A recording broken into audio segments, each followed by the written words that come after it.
भाजपा के राज्यसभा सांसद डॉक्टर किरोड़ी लाल मीणा उन आंदोलनकारी छात्रों की जिनकी मांग है कि रीट की परीक्षा रद्द कर दोबारा से इम्तिहान हो के साथ उतर आए हैं। इस समय हमारे साथ बात करने के लिए खुद डॉक्टर मीणा है।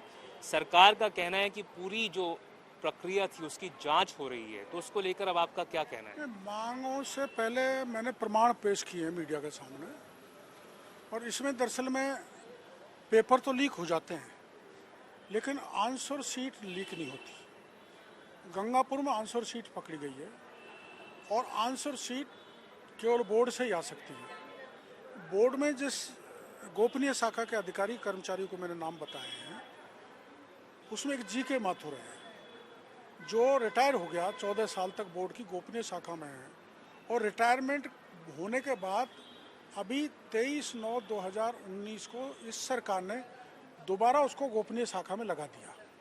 इसलिए पेपर लीक वहाँ से हुआ है और आंसर शीट भी बोर्ड से आई है। और डीएस साइंस एकेडमी जो गंगापुर की है उनकी पुरानी शिकायत थी जिसमें मैं जो नाम गिना रहा हूँ बोर्ड के, उनके एसीबी ने जांच में नाम अंकित किए थे, कॉल डिटेल्स आए थे। तो ये स्पष्ट है जो मैंने प्रमाण दिए हैं कि बोर्ड ने लीक कराया बड़े पैमाने पर।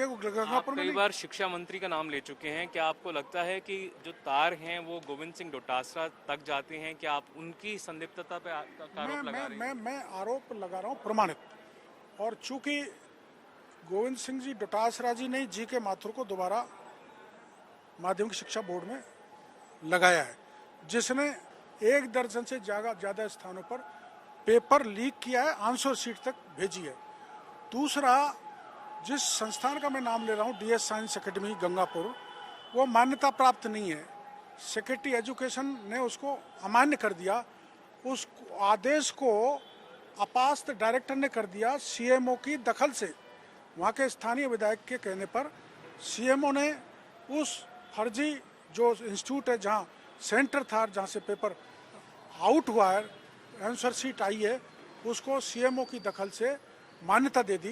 तो मेरा सीधा आरोप है कि मंत्रालय, शिक्षा और सीएमओ इसमें इन्वॉल्व हैं, इसलिए एसओजी जांच नहीं कर सकती, इसकी जांच सीबीआई से होनी चाहिए। आप मुख्यमंत्री कार्यालय और जो शिक्षा मंत्रालय है इनके ऊपर आरोप लगा रहे हैं। आप बताएं कि आपकी मांग, क्या आपको लगता है कि शिक्षा मंत्री के रहते हुए जांच निष्पक्ष हो सकती है? नहीं, सीएमओ के रहते हुए, सीएमओ के इन्वॉल्वमेंट के बाद। आपकी क्या शिक्षा मंत्री के खुद के इस्तीफे की मांग है? ना, मैं कोई ऐसी मांग नहीं करता जब तक जांच नहीं हो जाए।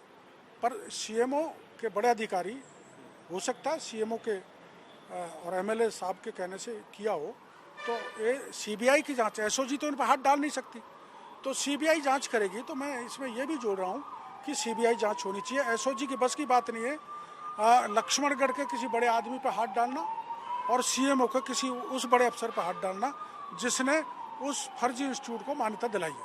और रीट परीक्षा को आप मुद्दा बनाए हुए हैं सर, आप आंदोलनरत रहे हैं, शहीद स्मारक पर जाकर आपने कई घंटों तक और वहाँ पर रातें भी बिताई है आपने, पर इस बात का दुख है क्या अभी तक कोई और बीजेपी का बड़ा नेता, आप कह रहे थे कि अरुण सिंह आपके साथ आने की बात कर रहे हैं, पर अभी तक कोई बड़ा नेता आपके साथ नहीं आया? अरुण सिंह जी ने मेरे को कल बुलाया था पार्टी कार्यालय पर, और मैंने सारे प्रमाण दिए थे, जिससे वो वहाँ पर माननीय सतीश जी भी थे हमारे प्रदेश अध्यक्ष, और चंद्रशेखर जी थे, तीनों संतुष्ट हुए थे मेरे प्रमाणों से।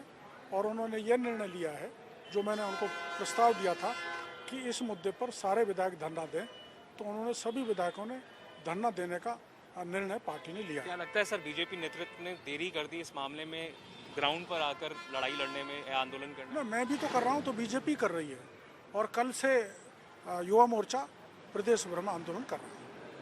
तो साफ तौर पर ये हैं भाजपा के राज्यसभा सांसद कहते हुए कि 4 तारीख से प्रदेश में युवा जो भाजपा का मोर्चा है वो आंदोलन करेगा, और इनकी मांग है कि रीट परीक्षा को लेकर सीबीआई की जांच होनी चाहिए। कैमरा पर्सन चेतन के साथ देवंकुर वधावन, जयपुर।